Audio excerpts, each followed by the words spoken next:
विद्या देवी अपने परिवार के साथ रहती थी। विद्या देवी के परिवार में उसकी केवल 2 बेटियां ही थी।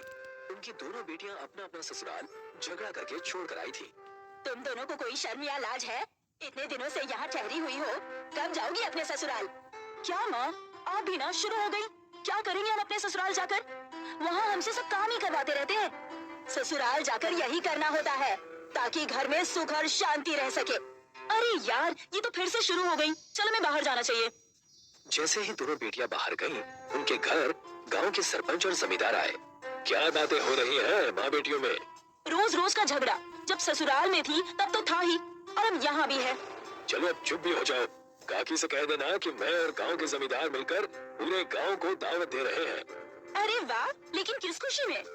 लगता है तुमने खबर नहीं सुनी।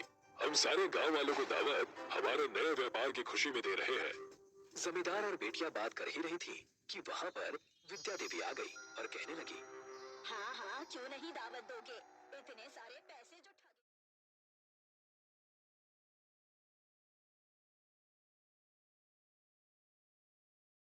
बिल्कुल नहीं आने वाले। लेकिन माँ, मैंने कह दिया ना, बस, और उतना ही तुम्हें सुनना होगा।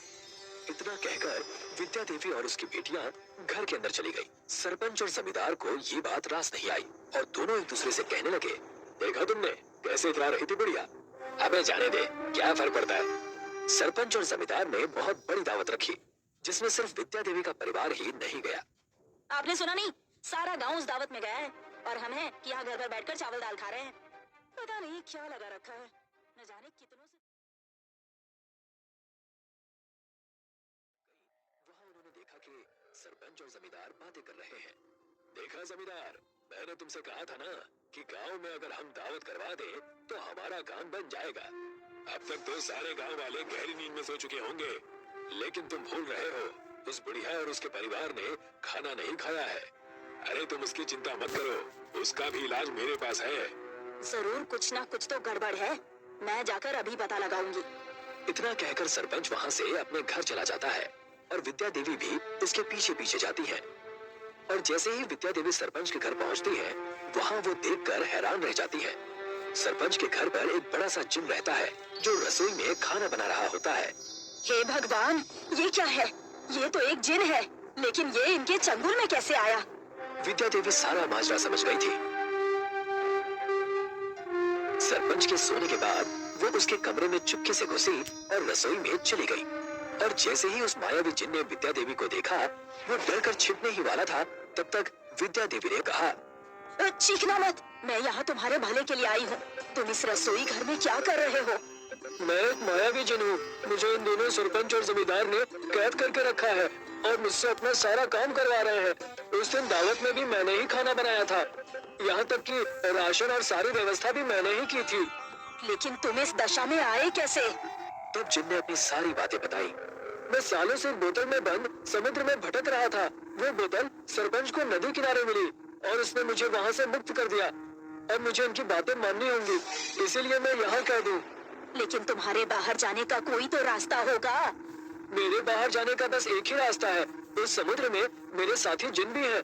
अगर तुम वहाँ जाकर उन्हें बोतल से मुक्त कर दो तो मैं उनकी मदद से यहाँ से छूट जाऊंगा। मैं तुम्हारी मदद जरूर करूंगी। विद्या देवी तुरंत ही उस समुद्र के पास गई। पूरी रात उन्होंने वहाँ पर जिन की बोतल ढूंढी। कई नाकाम कोशिशों के बाद उन्हें समुद्र की रेत में दबा हुआ एक बोतल दिखाई दिया। मैं ये बोतल खोल देती हूँ। विद्या देवी ने एक और बोतल जिन की खोल दी। उसमें से एक बड़ा सा जिन निकला और कहने लगा, जय हो गंगा मैया की। कैसन माँ? तुम भोजपुरी क्यों बोल रहे हो? वो क्या है ना, मैं कई सालों तक उत्तरी इलाकों में था, अब जाकर यहाँ आया हूँ। ये समय बर्बाद करने का नहीं है। तुम्हारा एक साथी हमारे गांव के सरपंच और जमींदार के पास कैद है और उनका रसोइया बन गया है। विद्या देवी ने सारी बातें उस जिन को बताई। तब जिन ने कहा, हम कई सारे जिनों में गुड्डू ही बेवकूफ था, लेकिन खाना बहुत अच्छा बनाया करता था। हाँ, तुमसे सही कहा, वही रसोइया बनकर बैठा है अब।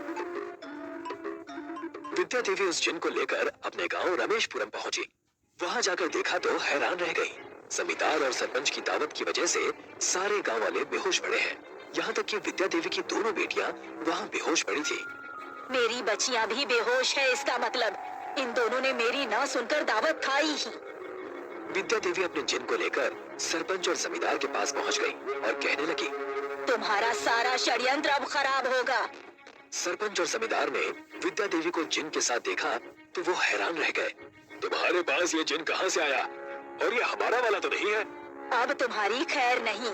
मेरा जिन तुम दोनों को मेरे आदेश से चकनाचूर कर देगा। अच्छा, और हमारा जिन क्या हमने सिर्फ रसोई के लिए रखा है? मेरा हुक्म सुनो गुड्डू जिन। जो हुक्म मेरे आका, मैं आपकी क्या मदद करूं? इस बुढ़िया और उसके जिन को यहाँ से भगा दो।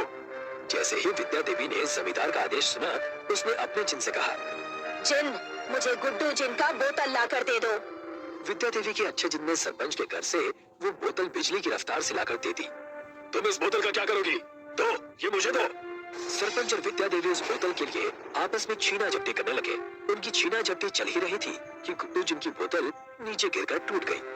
नहीं, तुमने ये क्या कर दिया? अब मैं क्या करूंगा? जिन, तुम एक काम करो, इस बोतल को दोबारा ठीक कर दो।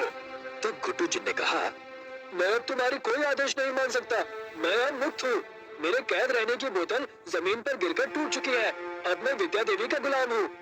लेकिन एक काम अभी भी बाकी है, इन सरपंच और जमींदार को सबक सिखाना। इन दोनों को एक ऐसे जगह में छोड़कर आओ जहाँ उम्र भर बस ये दोनों खाना ही बनाते रहे। जो आपका हुक्म मेरे आका। विद्या देवी के आदेश के बाद उन दोनों जिन ने सरपंच और जमींदार को एक घने से जंगल में छोड़ दिया, जहाँ ना तो खाने की सुविधा थी और ना ही कुछ और। उस जंगल में सिर्फ जानवर ही घूम रहे थे। मुझे माफ कर दो, मैं यहाँ कैसे गुजारा करूँगा? अच्छा खासा घर पर रहकर मैं लोगों से ब्याज वसूला करता था। तुम्हारी संगत में अब खाना भी नसीब नहीं होगा। हे भगवान! धन्यवाद काकी आपका। मैं आपका शुक्रिया अदा कैसे करूँ समझ नहीं आ रहा। अगर आप नहीं होती तो ना जाने मेरा क्या होता। और हमारा शुक्रिया ना करे बेकार बुड़बक। सबसे पहले गांव वालों को होश में ले आओ और उन्हें दावत दो। जरा हम भी तो देखें तुम्हारे हाथ का खाना खाकर। लेकिन हाँ, इस बार बेहोशी की दवा मत मिलाना। ये भी कोई कहने की बात है? दोनों जिन ने मिलकर पूरे गांव के लिए 56 प्रकार के पकवान बनाए और एक बड़ा सा मंडप सजाकर उस पकवान को सजा कर रख दिया। अब हम आपसे आज्ञा चाहेंगे। हम नहीं चाहते कि ये बात ज्यादा लोगों को पता चले। जैसा तुम चाहो, लेकिन हाँ, हम और हमारे जैसे गरीबों की मदद करते रहना।